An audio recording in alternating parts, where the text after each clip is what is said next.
Hey everybody, hello. It is the top of the hour and it is Tuesday training day and I'm really excited about my topic for today. Let me adjust my screen a little bit.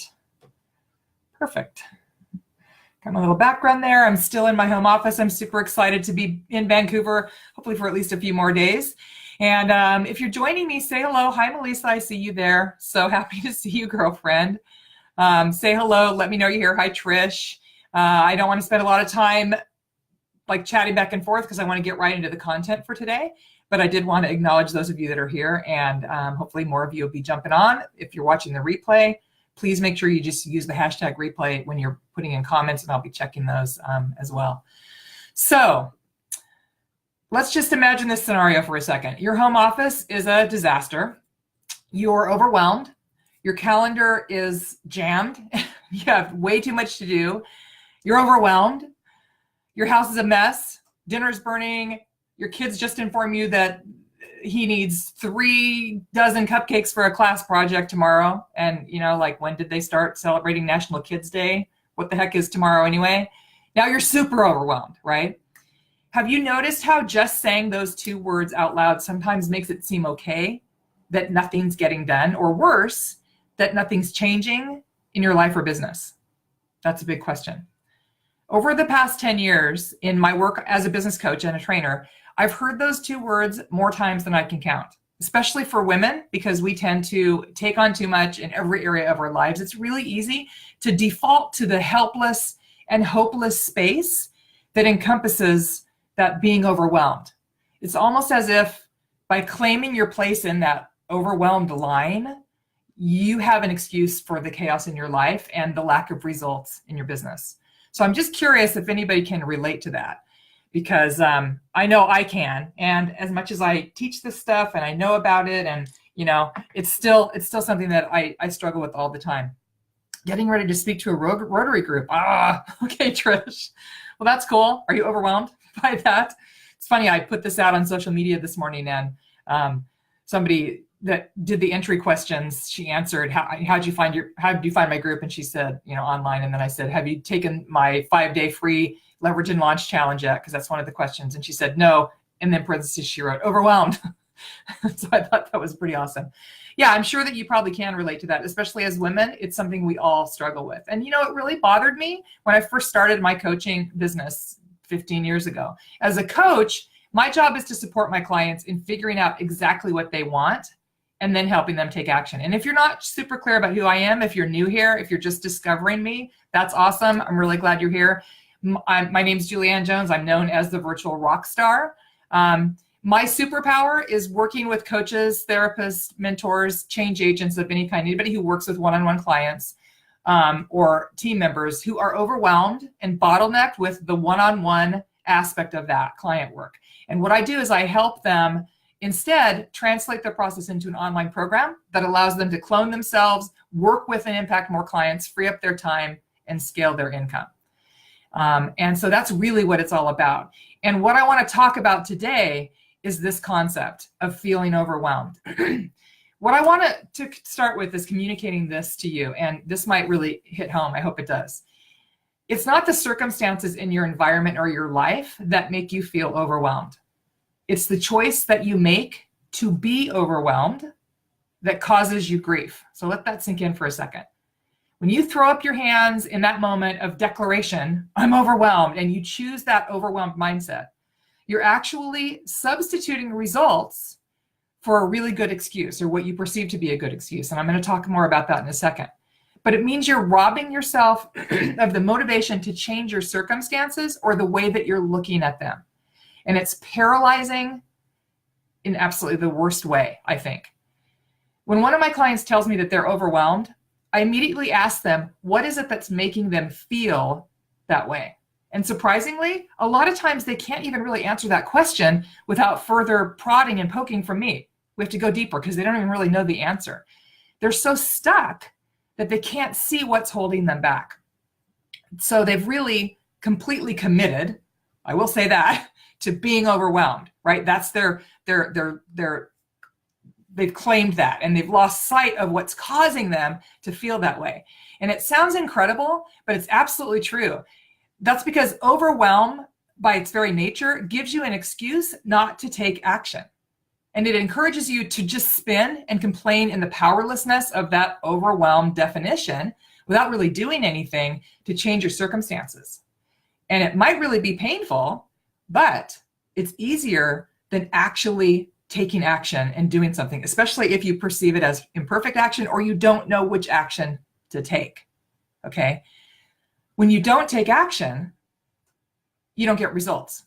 And results are what everybody that I've ever met or every client I've ever worked with says that they want, right? You can set goals, you can make plans for the results that you want. And that's really the easy part. Taking action and proactively moving toward those results. Whoops, sorry. That would be my mom. Is a whole different thing, right? So it's a lot more difficult to actually commit and move toward that, take action. That requires self-discipline and motivation. And you have to hold yourself accountable for the outcome that you claim that you want, okay? So I'm just curious if anybody's relating to this. I'm gonna go check. Oh, I love you too, Melissa. There's only a few people on. I always joke that I have almost 500 members in this group, and I don't think anybody sees anything that I post ever. It's pretty interesting, the algorithms of Facebook, and I do not claim to even understand those or be able to figure them out. But I think I have several. I have 3 or 4 people on, so that's great. If you want to comment on anything I'm saying, please do that, because I'm going to be checking comments kind of as I go, just to make sure that we're interacting. And you know, if you're relating to what I'm saying, if you're, as my mentor says, if you're picking up what I'm putting down, just give me a thumbs up or a hell yeah, or oh my gosh, I can relate to this. Love being here live with you. Me too, Linda. I'm really glad you're here. So, too often, when the going gets tough, people are willing to settle for a good excuse instead of really pushing forward to get what they want. But here's the thing. A good excuse plus no results never equals results. A good excuse plus no results is not equal to, remember that not equal to sign that we learned about in grade school? A good excuse plus no results is not equal to results. You might feel better in the moment by using that I'm overwhelmed excuse, but in the long run, it steals you of the joy of actually accomplishing whatever it is you want to get done. So now that we've clearly identified the absolute myth of I'm overwhelmed, what can you do to change that choice? Well, if admitting that you have a problem is the first step, right?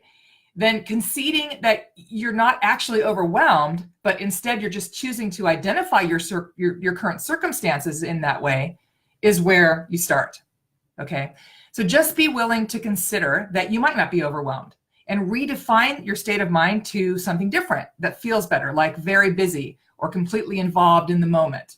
For me, if I'm starting to feel that sort of sense of overwhelm, just saying to myself out loud in a way that has a lot of emotion, something like, I'm cooking with high heat today, boy, I'm getting stuff done. It changes the way I feel about my current circumstances. It energizes me to get through that to-do list, even if the things on the list aren't necessarily things that I'm all that thrilled about doing.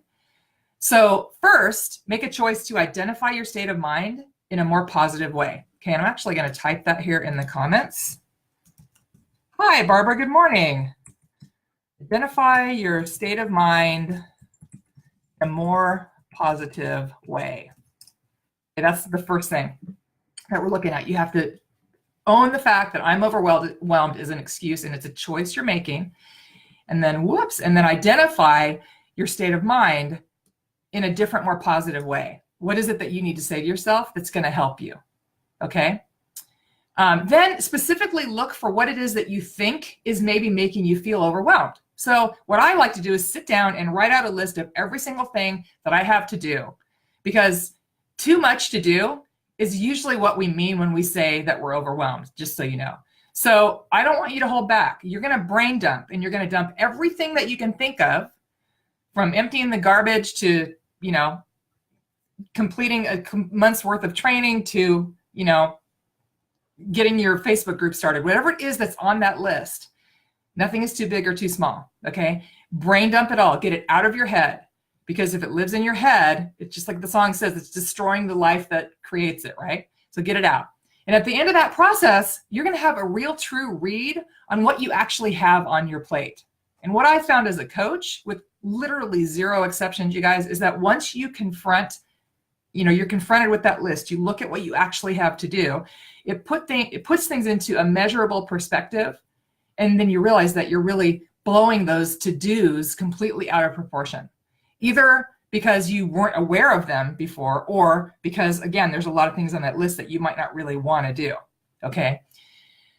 So it could be that you have way too much to do and totally unrealistic expectations for yourself regarding what you need to do within a certain time frame. And that is true. And we're going to talk about what to do if that's the case in a second. But more likely, it's that you're blowing that list out of proportion. And either way, a solution starts to appear once you get it all out on paper that's going to get you moving. And now you can make a plan to start acting on, what it is on that list. It's there, you see it in black and white, and you know what to do.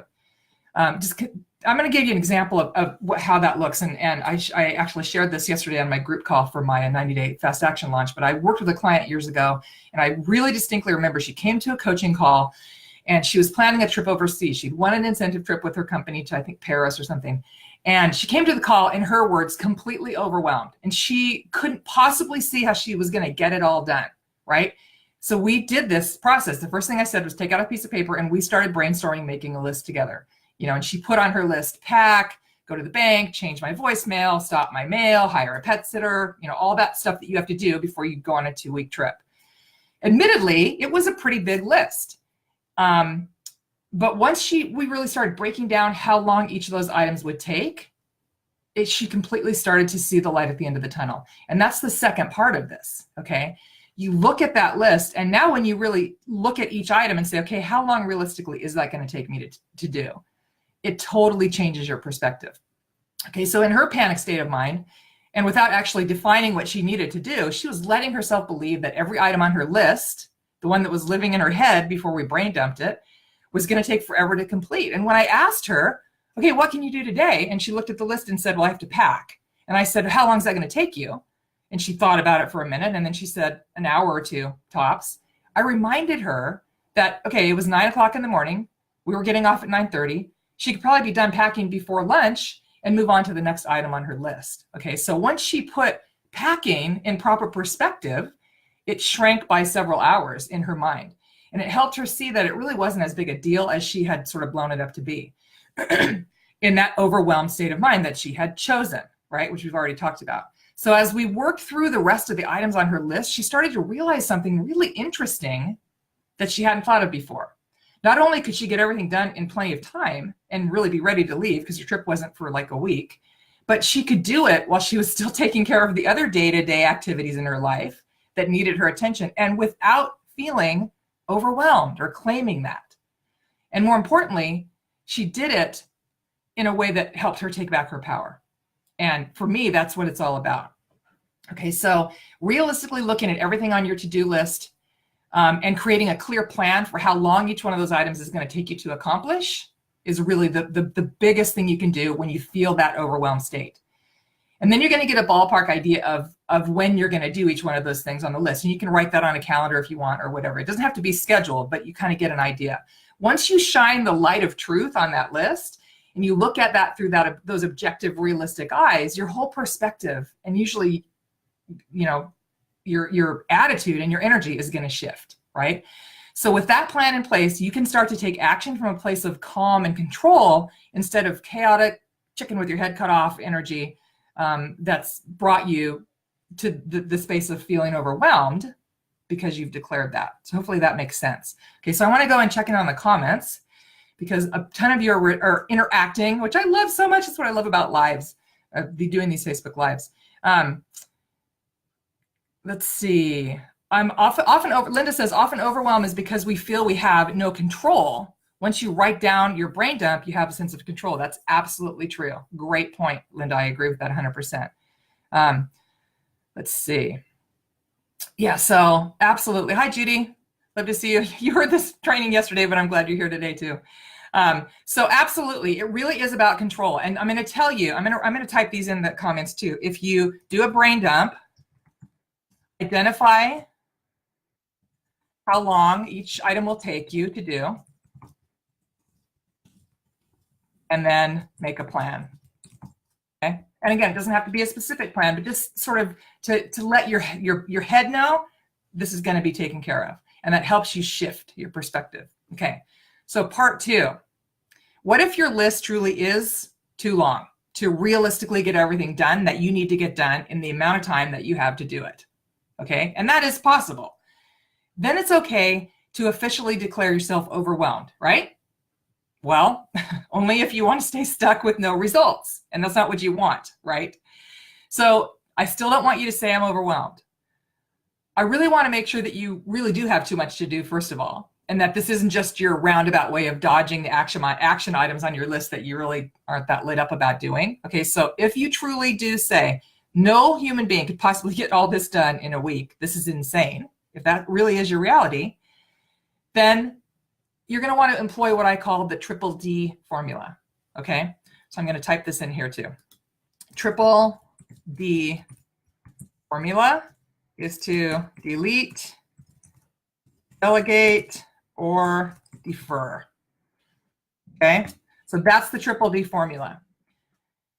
I've used this formula with my clients over the years. I've used it for myself. It's fast, it's easy, and it's a great way to solve that dilemma of feeling overwhelmed. So it's really simple. It's a 3-step formula where you quickly determine what items on your list you can delete, delegate, or defer, so you narrow down that list and it's more doable and less overwhelming. Okay, so let's go through each one of these just briefly. Delete means that you start with what I call the delete button, okay? And chances are good, if you truly brain dumped and you've written down everything that you think you need to do, small and large, there are some things on that list that you could let go of.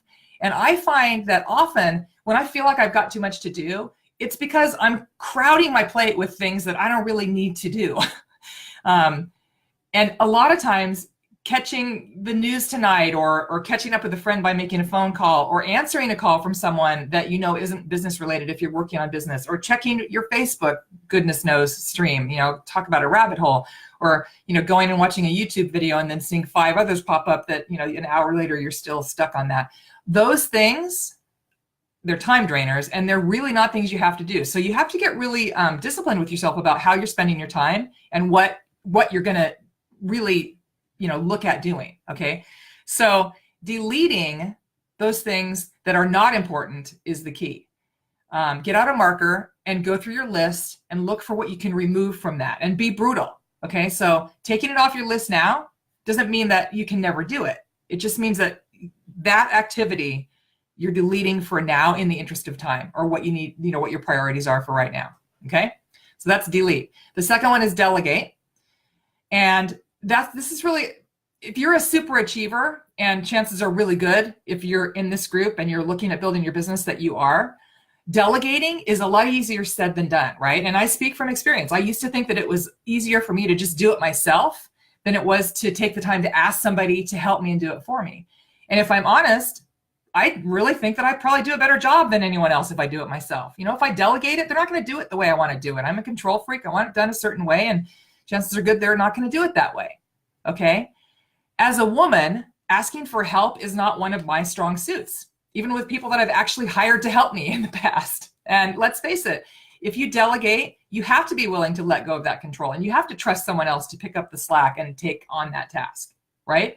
And that's a challenge for most of us. So understanding that is really the first step toward doing it anyway. You just have to say, I'm going for this, even though I know it's not going to be perfect. I'm going to let it go. And I'll tell you right now, I lost my husband almost 3 years ago, to cancer. And the 2.5 years that he was sick, and we were dealing with all that goes into cancer treatment and, caring for a cancer patient and all that crap, I had no choice but to ask for help. And I'm telling you, it wasn't easy. And it made that difficult situation even harder for me in a lot of ways. But I really had no choice. And so I learned a lot about delegating and asking for help during that point in my life. And here's the thing that I want to tell you.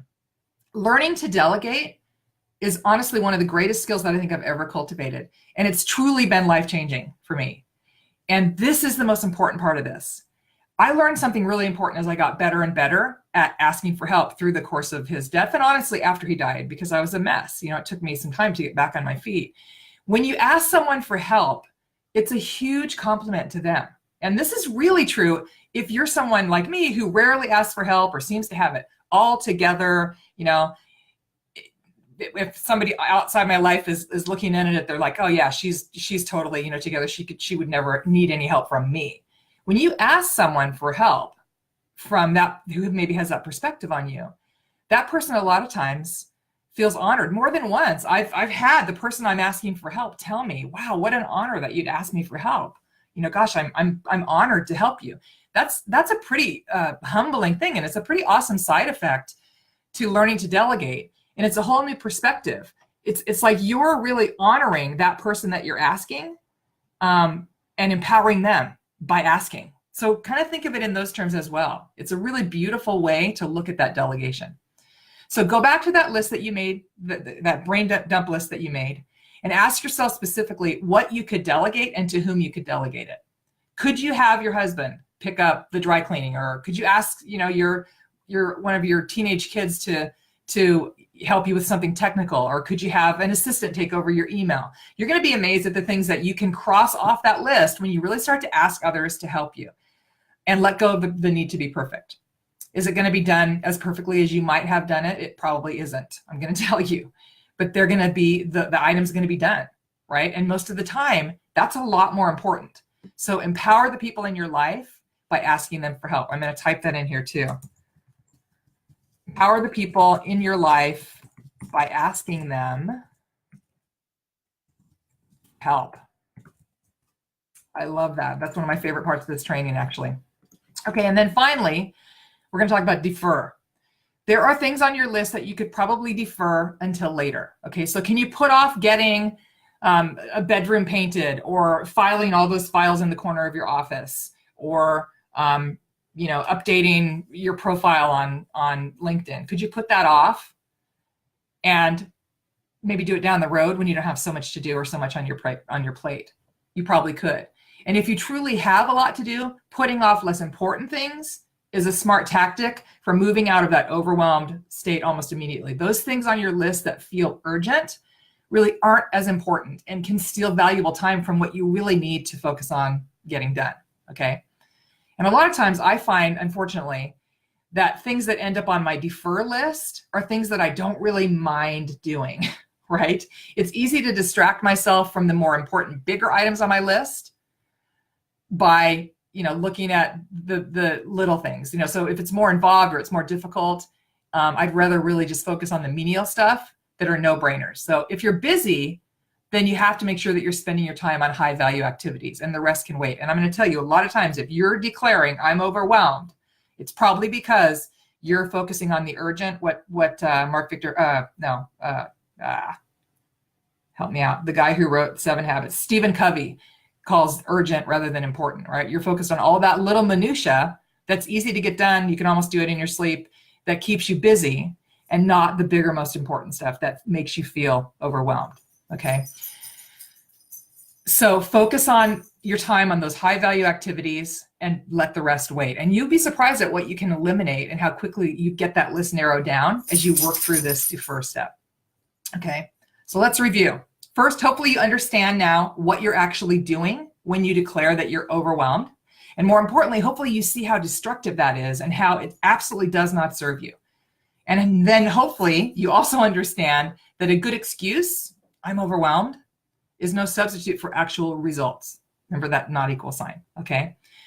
And hopefully you can see that overwhelmed is nothing more than a state of mind that you can make a choice to be something other than, right? You don't have to choose to be overwhelmed. And the next time that you start to move in that direction, I want you to stop and ask yourself, why am I choosing this? And what can I do differently? Okay? And I hope when that moment comes, you get out a pen and paper, you brain dump that huge to-do list in your head. And once it's out on paper, you look at those items and hopefully it's going to look like a lot less overwhelming, a lot smaller. And then you can proactively start to make some choices about how you're going to handle the items on that list using the triple D system. You can decide how you're going to make a plan based on how much time each one of those items takes and how you're going to move forward with that new mindset, right? So I think that the results that you'll create in that moment that you make a different choice could completely change your life. In fact, I really pretty much know that because I've seen it work repeatedly. Okay. Hopefully I've inspired you to, make a change, to look at things differently. That's always my goal. And hopefully you're ready to let go of that overwhelmed state and maybe even take some action. That's awesome. My question is, because this is a group all about creating an online course, do you know the first steps to take when it comes to growing your business if you decide to clone yourself in that process that you do with your one-on-one clients? That's what I'm best at. And I'm wondering if an assessment of where you are in your business and what it would take to get your course created online would help you. So as I was putting this training together this morning, I thought about what I could offer you guys. And what I'd love to do is jump on a live assessment with you. I'm going to ask you a bunch of questions, and then I'm going to give you a simple step-by-step assessment of where you are in a plan for moving away from that overwhelmed state, especially when it comes to creating your course, because I know that a lot of people feel that they don't even start because they're just like overwhelmed. And giving you a clear strategy for scaling your business using that technique in 2019. So the link above in the description, there's a link for getting on my calendar. I charge $197 for this assessment ordinarily, but what I wanted to do, because you're a member of the group, and this is exclusively for the members of this group, I'm not, I'm going to send an email out a little bit later with this live. And in that email, there's a link to the group, not the appointment. So they have to come join the group if they want to actually get in on this. So it's exclusively for the members of this group. I have several spaces open on my calendar over the next couple weeks. And if this is something that sort of speaks to you, that you'd like to explore a little bit more, and you'd maybe like a plan for as far as business growth based on creating that program, and looking at where you are now and how that works as far as what your plan is going forward, then this would be a good fit for you. And no worries, just so you know, this is a totally no strings attached, no pressure assessment. And that's really what it's about. I'm going to ask you some questions. I'm going to assess where you are. I'm going to share a plan that I've come up with for you. And then I'm going to make sure that you're really clear about where to begin to make that happen. Okay. Anybody have any questions before we go? Because I'm just about done. I really wanted to keep this to below 30 minutes, and I'm almost there. So that's awesome. I wanted it to be a lot of great content, but did not take a lot of your time. So if you have questions, or if you want to just give me a thumbs up, if you want to say, yes, I appreciate this. I say all the time, when you do a live training like this or a webinar where you're sitting in your office with your dog in the corner and nobody else, it's great to get that feedback, to have people saying, yes, I hear you, this makes sense. So if you're one of the 4 people that's still here with me, just give me a thumbs up, a heart, let me know that you're resonating with what I'm sharing, that this makes sense for you. And I have one last thing. As I was doing my mindset work this morning, I asked myself, what is the message that I really want to leave everyone with during my live today? And I always check in with my higher power when I'm doing one of these and make sure that I'm in line with that. And what I downloaded, what I received was, you are good enough right where you are, and you have everything you need. That's one of my mantras. I'm exactly where I'm supposed to be in any given moment, and I have everything that I need. Okay, I trust myself, I trust God, I trust my process, and I have everything that I need. You don't have to get it all done today or even this week. And it is okay for you to slow down and focus and allow yourself to just do one thing at a time. Focus on 1 or 2 things from that list today. It's all going to get done, and nothing's going to fall through the cracks, especially if you write it all down. So just be okay. You're good enough right where you are. You have everything that you need today. Okay? Fantastic. So Judy says, girl, I love the idea of the assessment. Is this something that we will be talking about? Yeah, actually, you're getting my plan in the Virtual Rockstar program, Judy. So absolutely. That's exactly what we're doing. And so no worries, you're good. Thanks, Julie. I was able to jump on for a moment and catch this between customers. Awesome. Thanks, Vicki. Thank you, everyone, for being here. I just love that you were here with me. I love this group. I would love to interact with you more. So if you have any questions, or if you're watching the replay, post them here. I'm going to be checking back periodically. And if you want to tag me, you can do that. That way I'll be sure to see your question. I hope you guys are having a beautiful week. Please go out there and create a fabulous day, and I will talk to you soon. Thanks. Bye-bye.